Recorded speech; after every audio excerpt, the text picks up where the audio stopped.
জুলাই পদযাত্রা সব শ্রেণী পেশার মানুষের মধ্যে সাড়া ফেলেছে উল্লেখ করে জাতীয় নাগরিক পার্টির আহ্বায়ক নাহিদ ইসলাম বলেছেন, এই পদযাত্রার মধ্য দিয়ে মানুষের মুক্তির সনদ তৈরি হবে। দেশ গড়তে জুলাই পদযাত্রার দ্বিতীয় দিনে রংপুর থেকে কুড়িগ্রামের উদ্দেশ্যে যাত্রা শুরুতে এসব কথা বলেন তিনি। সার্জিস আলম বলেন, মিথ্যা আশ্বাস দিয়ে বছরের পর বছর উত্তরবঙ্গের সঙ্গে প্রতারণা করেছে বড় রাজনৈতিক দলের নেতারা। দলের আরেক নেতা হাসনাত আব্দুল্লাহ বলেন, এসি রুমে রাজনীতি না করে খেটে খাওয়া জনগণের জন্য রাজনীতি করতেই মাঠে নেমেছেন তারা। এদিন কুড়িগ্রামে পৌঁছে রাজারহাট এলাকায় পথসভা করবে এনসিপি।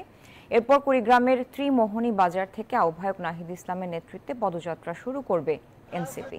পদযাত্রা শেষে কুড়িগ্রামের ঘোষপাড়া সিংহ এলাকায় পথসভার মধ্য দিয়ে কুড়িগ্রামের পদযাত্রা শেষ হবে। এরপর বিকেলে লালমনিরহাটের উদ্দেশ্যে যাত্রা করবে এনসিপি।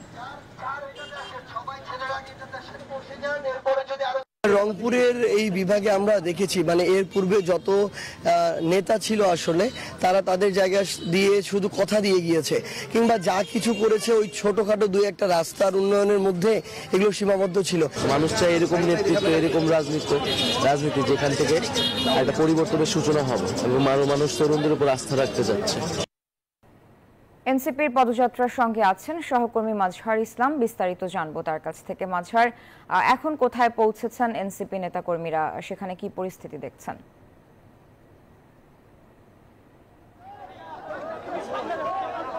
জি, আপনাকে ধন্যবাদ। এই মুহূর্তে জাতীয় নাগরিক পার্টি এনসিপির যে পদযাত্রা কুড়িগ্রাম শহরে প্রবেশ করেছে।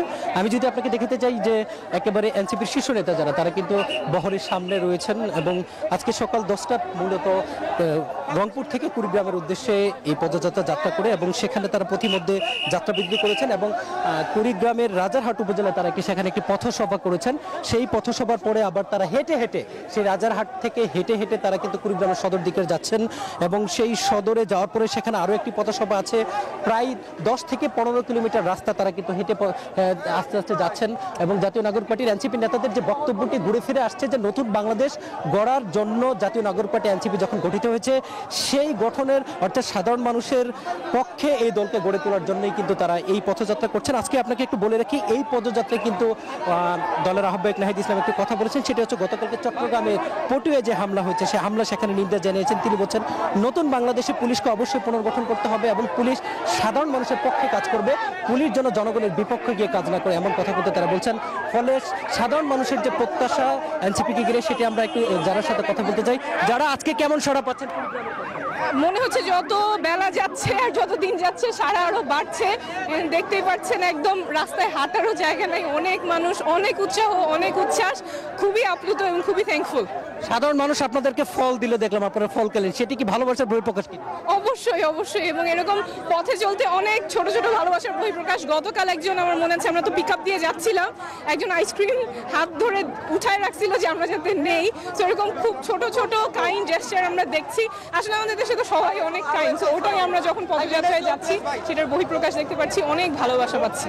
শুনছিলেন যে তারা সাধারণ মানুষের যেভাবে সাড়া পাচ্ছেন, সেটা নিশ্চয়ই অনেক ভালোবাসার বহিঃপ্রকাশ এবং তারা বলছেন এই যে মানুষের সাড়া, এটা তাদেরকে উৎসাহ যোগাবে আগামী দিনে এবং আগামী দিনে নতুন বাংলাদেশ গড়ার যে প্রত্যয় নিয়ে জাতীয় নাগরিক পার্টি 29 জেলায় 64 জেলায় 29 দিনের যে পথযাত্রা কর্মসূচি শুরু করেছে, সেটি 3 আগস্ট ঢাকার মধ্য দিয়ে শেষ হবে এবং তারা প্রত্যাশা করছেন তাদের এই পদযাত্রা সফল হবে এবং নতুন বাংলাদেশ বিনির্মাণে তারা সাধারণ মানুষের কাছ থেকে যে প্রত্যয় বা বার্তা নেবেন, সেটি রাষ্ট্র পরিচালনায় যদি তারা ক্ষমতা আসেন তাহলে সেটি কাজে লাগাবেন।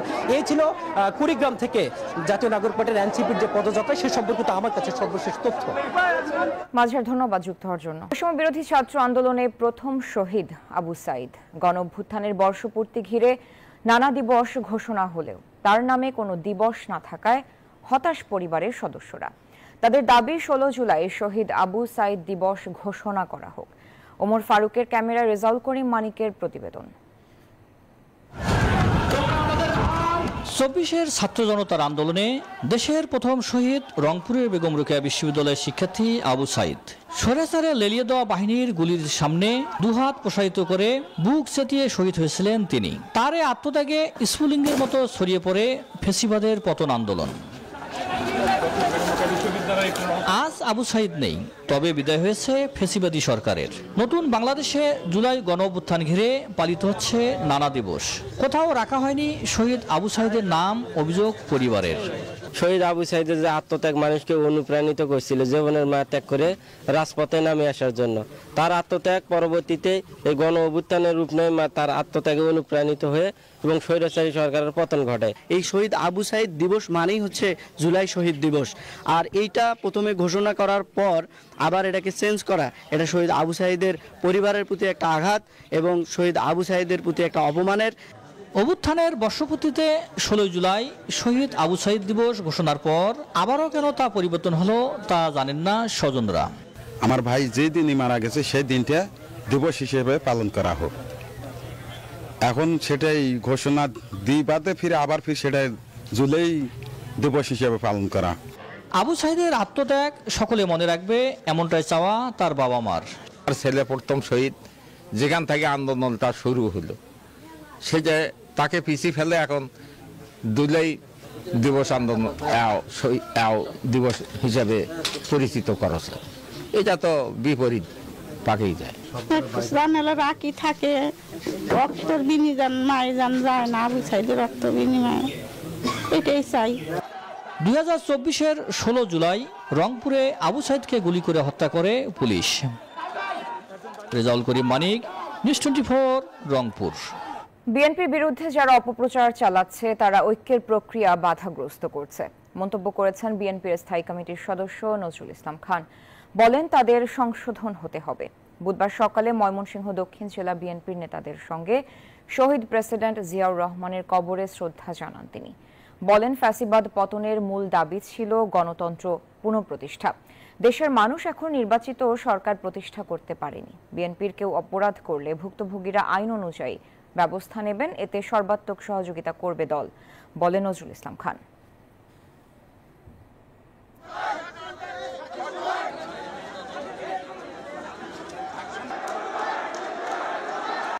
এই মুহূর্তের প্রধান কাজ শহীদদের আকাঙ্ক্ষা পূরণের লক্ষ্যে একটা মানবিক, একটা গণতান্ত্রিক, একটা প্রগতিশীল আধুনিক বাংলাদেশ গড়ার লক্ষ্যে জনগণের শাসন কায়েম। আর সেটা শুধুই ভোটের মাধ্যমে সম্ভব, নির্বাচনের মাধ্যমে সম্ভব।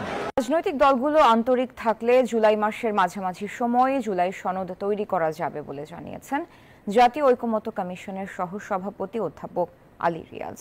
রাজধানীর ফরেন সার্ভিস একাডেমিতে রাজনৈতিক দলগুলোর সঙ্গে জাতীয় ঐকমত্য কমিশনের দ্বিতীয় ধাপের 8ম দিনের বৈঠকের শুরুতে সূচনা বক্তব্যে তিনি কথা জানান। বলেন জুলাই অভ্যুত্থানের শহীদদের প্রতি দায়বদ্ধতা থেকেই মৌলিক সংস্কারের বিষয়ে ঐকমত্যে পৌঁছাতে হবে। নির্বাচনী এলাকার সীমানা নির্ধারণ, তত্ত্বাবধায়ক সরকার ও রাষ্ট্রপতির ক্ষমা প্রদর্শন বিষয়ে আজকে আলোচনা চলছে। বিএনপি, জামায়াত, এনসিপি সহ 30টি রাজনৈতিক দলের নেতারা বৈঠকে অংশ নিয়েছেন। যে দায় এবং দায়বদ্ধতা সেটা আপনারা সকলে প্রাণ দিয়ে অনুভব করেন, আমরা সকলে প্রাণ দিয়ে অনুভব করি, মানুষ সেটা প্রত্যাশা করেন, তারা আমাদের দিকে তাকিয়ে আছেন। সেই জায়গায় আমরা সকলে যেন অগ্রসর হতে পারি। আবারও আমি বলি যে আমি আশা করি যে আমরা অবশ্যই এই মাসের মধ্যে সম্ভবত জুলাই গণঅভ্যুত্থানের যে উত্তুঙ্গ পর্যায়ে ছিল মাঝামাঝি জুলাই মাসের বা 3য় সপ্তাহের মধ্যে এক জায়গায় যেতে পারবো। রাজধানীর ফরেন সার্ভিস একাডেমিতে চলছে রাজনৈতিক দলগুলোর সঙ্গে জাতীয় ঐকমত্য কমিশনের দ্বিতীয় ধাপের 8ম দিনের বৈঠক। এই মুহূর্তে সেখানে ব্রিফ করছে জামায়াত নেতা। আমরা সরাসরি যুক্ত হচ্ছি তার ব্রিফিংয়ে। এটি করবে ইলেকশন কমিশনের আওতায় অধীনে, যেহেতু সময় কম সেখানে এর ভিতরে ভিন্ন কোনো চিন্তা করার সুবিধা নেই। সেই জন্য ত্রয়োদশ নির্বাচনে একটি বিশেষজ্ঞ কমিটি নির্বাচন কমিশন নিজেই গঠন করবে এবং তাদের সুপারিশ ক্রমেই তারা ডিলিমিটেশনটি করবে। আপনারা জানেন যে বিগত 15 বছরে বহু কনস্টিটিউয়েন্সিকে তছনছ করে দেওয়া হয়েছিল এবং শুধুমাত্র কিছু ব্যক্তির নির্বাচনের সুবিধা করার জন্য। আওয়ামী লীগের পিরিয়ডে এরকম বহু পরিবর্তন হয়েছে। আবার আওয়ামী লীগের পক্ষ থেকেই অনেকে এটার বিরুদ্ধে আপিল করেছিলেন, মানে যে যার সুবিধা মতো করে ফেলেছিল। তো এই জন্য ডিলিমিটেশনের ইস্যুটা এবার স্বচ্ছ, সুস্থ এবং সঠিক হওয়ার জন্যই এটা অত্যন্ত জরুরি একটি বিষয়। কারণ এটার মাধ্যমে রেজাল্ট আউট হয়ে ডিফারেন্ট হয়ে যায় নির্বাচনের ভিতরে। তো এই জন্য আমরা বলেছি এইবার under the election commission, under the supervision of the election, under the decision of the election, মানে ইলেকশন কমিশন একটা বিশেষজ্ঞ কমিটি হবে, তারা তাদেরকে অ্যাডভাইস করবে এবং অ্যাকর্ডিংলি তারা যাবে। এবং আপনারা জানেন যে ডিলিমিটেশনের জন্য অনেকগুলো এক্সপার্ট কাজ করতে হয়, জরিপের কাজ যারা এক্সপার্ট তাদের করতে হয়, তারপরে ভৌগোলিক অঞ্চলকে কিভাবে অ্যাডজাস্ট করবো সেজন্য এক্সপার্টের প্রয়োজন হয়, ভোটের আনুপাতিক দিকগুলো আছে সেগুলোর উপরে এক্সপার্ট লোক লাগে। তো সব মিলিয়ে it's a very specialised committee, আমরা সেটা বলেছি। আর স্থায়ীভাবে আমরা আরেকটা বিষয় ঐকমত্য হয়েছি যে সংবিধানে একটা বিশেষজ্ঞ কমিটির ব্যাপারে এটা উল্লেখ থাকবে যে আদমশুমারি যেটা করে আমাদের দেশে অলমোস্ট আফটার 10 years, তো এরকম আদমশুমারির পরেই ডিলিমিটেশনের জন্য একটা বিশেষজ্ঞ কমিটি থাকবে, যেটা একটা সাংবিধানিক কমিটি হিসেবে কাজ করবে। আগামী ডিসেম্বরের মধ্যে ব্যাংক খাতে বড় সংস্কারগুলো করা হবে বলে জানিয়েছেন অর্থ উপদেষ্টা ডক্টর সালেউদ্দিন আহমেদ। বুধবার SME foundation ERF media award অনুষ্ঠানে কথা বলেন তিনি। এ সময় উপদেষ্টা বলেন, জাতীয় রাজস্ব বোর্ড এনবিআর বিভক্তি ইস্যুর জটিলতায় কিস্তির ছাড়ের বৈঠকে বসতে চায়নি আন্তর্জাতিক মুদ্রা তহবিল আইএমএফ। এনবিআর চেয়ারম্যানের চিঠি আমলে না নেয়ায় উপদেষ্টাকে ব্যাখ্যা দিতে হয়েছে। তিনি আরো বলেন, অর্থনীতিতে মাঝারি শিল্পের অবদান অনেক, শুধু স্বল্পোন্নত নয়, উন্নত দেশেও এসএমইর অবদান আছে। এসএমই খাতে প্রযুক্তির মাধ্যমে আধুনিকায়ন প্রয়োজন। আমি যেটা দৃষ্টি আকর্ষণ করতে চাই সেটা এসএমই করবে, লিমিটেড এসএমই ডেফিনিশন আছে, প্রযুক্তিটা সে হাতুড়ি বাটাল দিয়ে সেই প্রযুক্তি দিয়ে চলে গেছে, সেটা দিয়ে আপনি ভালো কোয়ালিটি ইস্যু করতে পারবেন। তো সুখের বিষয় যে এখন যারা এসএমই করে প্রত্যেকে কিন্তু আপনার ভালো প্রযুক্তি ব্যবহার করে এবং সেই দিকে যথেষ্ট তারা যত্নশীল। চট্টগ্রাম বন্দরে নিউ মোরিং কন্টেইনার টার্মিনাল পরিচালনার দায়িত্ব পাচ্ছে নৌবাহিনী বলে জানালেন নৌ উপদেষ্টা ব্রিগেডিয়ার এম শাখাওয়াত হোসেন। বলেন, নৌবাহিনী প্রধান রিয়ার অ্যাডমিরাল এরশাদের পরিচালনায় আগামী 6 মাস এই টার্মিনাল নৌবাহিনী পরিচালনা করবে। একটা পার্টিকুলার খরচের মধ্যে, যে খরচের মধ্যে তারা পরিচালনা করবে এবং বিধি অনুযায়ী তারা নিয়োগ করতে পারে এই সময়ের জন্য বা যে কোনো সময়ের জন্য অপারেটর নিয়োগ করবে। পোর্ট ডিসাইডেড যে আর কাউকে দেই না দেই, it should be given to the navy, কারণ ওখানে নেভাল ডকইয়ার্ড আছে, একটা নেভাল ডকইয়ার্ড ফাংশন করছে পোর্টের এরিয়ার মধ্যেই, প্লাস নেভি বর্তমানে বাংলাদেশে পোর্ট পরিচালনার জন্য মোস্ট এক্সপার্ট পিপল। যথাযথ আইনি প্রক্রিয়া মেনে স্থানীয় সরকার উপদেষ্টা আসিফ মাহমুদ অস্ত্রের লাইসেন্স পেয়েছেন। তবে বিমানবন্দরে ম্যাগাজিন নিয়ে যাওয়া তার ভুল ছিল বলে মন্তব্য করেছেন কৃষি ও স্বরাষ্ট্র উপদেষ্টা লেফটেন্যান্ট জেনারেল মোহাম্মদ জাহাঙ্গীর আলম চৌধুরী। দুপুরে রাজধানীর ফার্মগেটে বাংলাদেশ কৃষি গবেষণা কাউন্সিলের কৃষি মন্ত্রণালয়ের প্রকল্পগুলোর সার্বিক অগ্রগতি মূল্যায়ন সংক্রান্ত সভা শেষে সংবাদ সম্মেলনে তিনি সব কথা বলেন। এ সময় স্বরাষ্ট্র উপদেষ্টা বলেন, মুরাদনগর ভোলায় ধর্ষণের ঘটনার সব আসামিকে গ্রেফতার করা হয়েছে। মুরাদনগরের মতো কোনো ঘটনা যেন দেশে না ঘটে সে বিষয়ে কঠোর অবস্থানে রয়েছে আইন শৃঙ্খলা বাহিনী বলেও জানান স্বরাষ্ট্র উপদেষ্টা। আমরা কিন্তু সবাইদের সাথে সাথে আইনের আওতায় নিয়ে আসছি। আপনারা বলতে পারবেন একটা লোকের আমরা আইনের আওতায় আনিনি, সাথে সাথে আইনের আওতায় নিয়ে আসছি। শীতকালীন থেকে গ্রীষ্মকালীন সবজি আসতে প্রায় 1 মাসের মতো একটা পিরিয়ড দেয়, এটার কি বলে লিন পিরিয়ড। এই লিন পিরিয়ডটা কিভাবে ব্যবস্থা করে দিতে আমরা ছোট ছোট প্রায় 100-র মতো কোল্ড স্টোর করে দিতেছি। জাতীয় পরিচয়পত্র সংশোধন নিয়ে মানুষের দুর্ভোগ কমেছে বলে দাবি করেছেন নির্বাচন কমিশন সচিব আখতার আহমেদ। কয়েক মাস পরে হয়রানির অভিযোগ আর থাকবে না বলে আশা করছেন তিনি। বুধবার আগারগাঁওয়ে নির্বাচন কমিশন সচিবালয়ে এনআইডি সংশোধন সংক্রান্ত ক্র্যাশ প্রোগ্রামের অগ্রগতি নিয়ে তিনি বলেন, প্রতি মাসে আগের চাইতে গড়ে 20,000 আবেদন কমেছে। জানান 9,84,356টি আবেদনের মধ্যে ক্র্যাশ প্রোগ্রামে 9,07,662টি নিষ্পন্ন করা হয়েছে। বর্তমানে অনিষ্পন্ন আবেদন রয়েছে 76,694টি।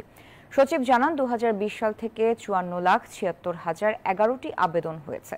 সেক্ষেত্রে 4 ক্যাটাগরিতে আবেদন নিষ্পন্ন হয়েছে 53,00,000, 99,420টি। 6 মাসে তুলনামূলক আবেদনের সংখ্যা কমেছে।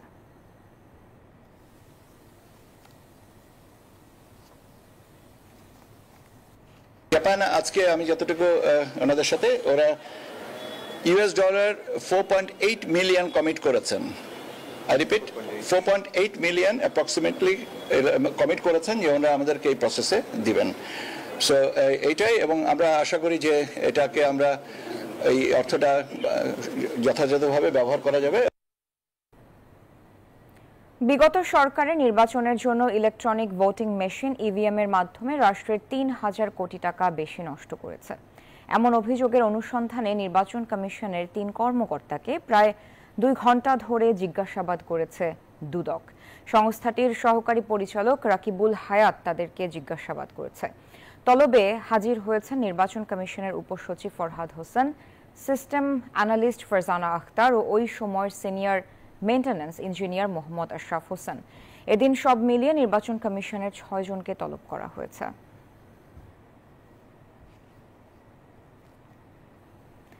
দীর্ঘ 22 বছর পর পটুয়াখালী জেলা বিএনপি ত্রিবার্ষিক সম্মেলন অনুষ্ঠিত হচ্ছে আজ।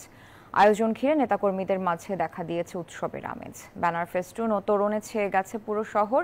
সম্মেলনে প্রধান অতিথি হিসেবে দলের ভারপ্রাপ্ত চেয়ারম্যান তারেক রহমানের যোগ দেওয়ার কথা রয়েছে। 3টি শীর্ষ পদে প্রতিদ্বন্দ্বিতা করছেন 1 ডজনেরও বেশি নেতা। বরিশাল বিভাগের মধ্যে প্রথম জেলা হিসেবে সম্মেলনের আয়োজন করছে পটুয়াখালী জেলা বিএনপি।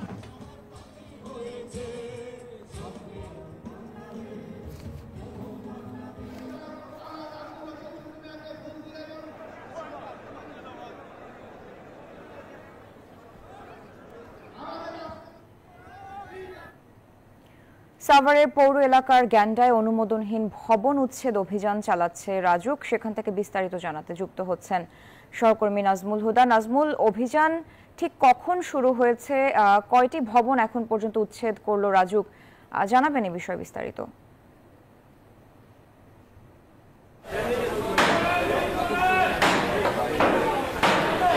সারা, আপনাকে ধন্যবাদ। আপনি যেমনটি বলছেন, এবং সকাল থেকেই কিন্তু যে সাভার পৌর এলাকায় রাজুকের অনুমোদন ছাড়া যেসব ভবন নির্মাণ করছিল সেই ভবনে কিন্তু এখন দেখছেন যে রাজুকের অভিযান চালাচ্ছে। আমরা যদি একটু দেখাতে চাই যে অনুমোদনবিহীন যে বিল্ডিং এবং যে 6তলা বিল্ডিং, সেই 6তলা বিল্ডিংয়ের যে অংশ কিন্তু ভাঙতে শুরু করেছে। এবং আমরা যদি আপনাদেরকে একটু দেখাতে চাই, এই মুহূর্তে আপনারা দেখতে যে এই যে রাজুকের যে এখানকার যে শ্রমিকরা রয়েছে, শ্রমিকরা কিন্তু সেই রাজুকের যে ভবন, সেই ভবনের যে অংশ সেগুলো কিন্তু ভাঙতে শুরু করছে। যেহেতু রাজুকের অনুমোদন ছাড়াই কিন্তু এই ভবনের যে নির্মাণ কাজ, সেই নির্মাণ কাজটি করছে এবং অনুমোদনবিহীন নকশা এবং নির্মাণাধীন ভবনের যে নির্মাণ কাজ সেটা কিন্তু বন্ধ করে দিচ্ছে। আগের থেকেই তারা রাজুক চিঠি দিয়েছিলেন রাজুক কর্তৃপক্ষ, এবং বহুতল ভবন কিন্তু দেখতেই পাচ্ছেন যে ভেঙে দেওয়া হচ্ছে। এবং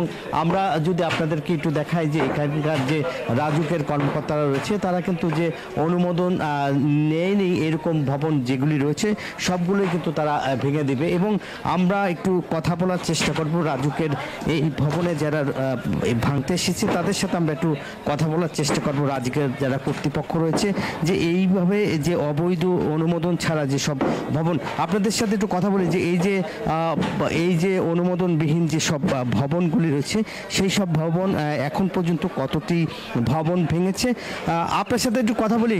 কয়টি ভবন এখন পর্যন্ত অভিযান চালিয়েছেন, কয়টি ভেঙেছেন? আমরা এখন পর্যন্ত 4টি ভবনে অভিযান পরিচালনা করেছি এবং 4টি ভবনে নকশা, অনুমোদিত নকশা না থাকায় আমরা কিছু অংশ ভেঙে দিয়েছি। এটা আসলে বিএনপির ভারপ্রাপ্ত চেয়ারম্যান তারেক রহমান ভিত্তিপ্রস্তর স্থাপন করেছিলেন 19 বছর আগে, কিন্তু আজও আলোর মুখ দেখেনি বগুড়ার একটি হাসপাতাল। 20 শয্যার হাসপাতালটি একটি প্রত্যন্ত এলাকার মানুষের জন্য হওয়ার কথা ছিল।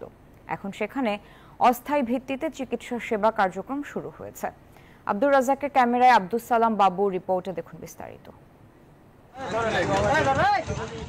বগুড়া শহর, গাবতলী উপজেলা সদর ও শিবগঞ্জ উপজেলার মধ্যবর্তী এলাকা কাগোয়েল। প্রত্যন্ত অঞ্চলটির ৮ ইউনিয়নের মানুষের চিকিৎসা সেবা নিশ্চিতে উদ্যোগ নিয়েছিলেন বিএনপির তৎকালীন সিনিয়র যুগ্ম মহাসচিব তারেক রহমান। 2006 সালের 5 অক্টোবর 20 শয্যা বিশিষ্ট হাসপাতালের ভিত্তিপ্রস্তর স্থাপন করেন। তবে রাজনৈতিক প্রতিহিংসায় প্রকল্পটি আলোর মুখ দেখেনি প্রায় 19 বছরেও। চিকিৎসা সেবা নিতে 15 থেকে 20 কিলোমিটার পথ পাড়ি দেন স্থানীয়রা। এখান থেকে স্বাভাবিকভাবে যদি আরো নরমাল চিকিৎসার জন্য মিনিমাম 12-14 কিলোমিটার দূরে আমাদেরকে যেতে হয়। আমাদের যদি এখানে একটা হাসপাতাল হয় তা আমার এই কাগল ইউনিয়নের লোক আনন্দিত হবে। অবশেষে স্থানীয়দের সহযোগিতায় শুরু হয়েছে অস্থায়ী চিকিৎসা সেবা কার্যক্রম। স্বস্তি ফিরেছে লাখো মানুষের। এরপর থেকে প্রতি মাসে আমরা 3 দিন করে এই হসপিটালে আমাদের পক্ষ থেকে বিনামূল্যে চিকিৎসা সেবা এবং ঔষধ সরবরাহ করা হবে। ভবিষ্যতে পূর্ণাঙ্গ হাসপাতাল নির্মাণের আশ্বাস বিএনপি নেতাদের। আবার নতুন করে ভিত্তি স্থাপনের মাধ্যমে যাতে এলাকার প্রান্তিক জনগণ যাতে সুবিধা পায়, এটাই আমরা ইনশাল্লাহ নিশ্চিত করব। আপাতত এখান থেকে প্রতি মাসে 10 দিন পর পর একদিন বেলা 3টা থেকে সন্ধ্যা 6টা পর্যন্ত বিনামূল্যে চিকিৎসা ও ওষুধ সরবরাহ করা হবে। সোয়েব শামীম, ডেস্ক রিপোর্ট, নিউজ 24। এবার অর্থবাণিজ্য সংবাদ।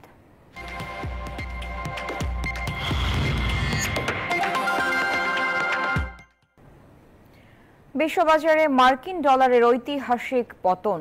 চলতি বছরের প্রথম 6 মাসে ডলারের দর কমেছে 10% বেশি, যা 1973 সালের পর সর্বোচ্চ।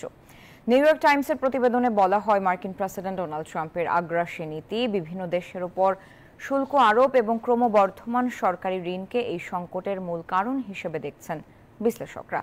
এর ফলে বিনিয়োগকারীদের আস্থা কমার পাশাপাশি মার্কিন নাগরিকদের জন্য বিদেশ ভ্রমণ ও আমদানির খরচও বেড়েছে। বিশ্লেষকদের আশঙ্কা, এটি কোনো সাময়িক বিষয় নয়, বরং যুক্তরাষ্ট্রের বৈশ্বিক নেতৃত্বের জন্য একটি দীর্ঘমেয়াদী কাঠামোগত পরিবর্তনের সূচনা হতে পারে।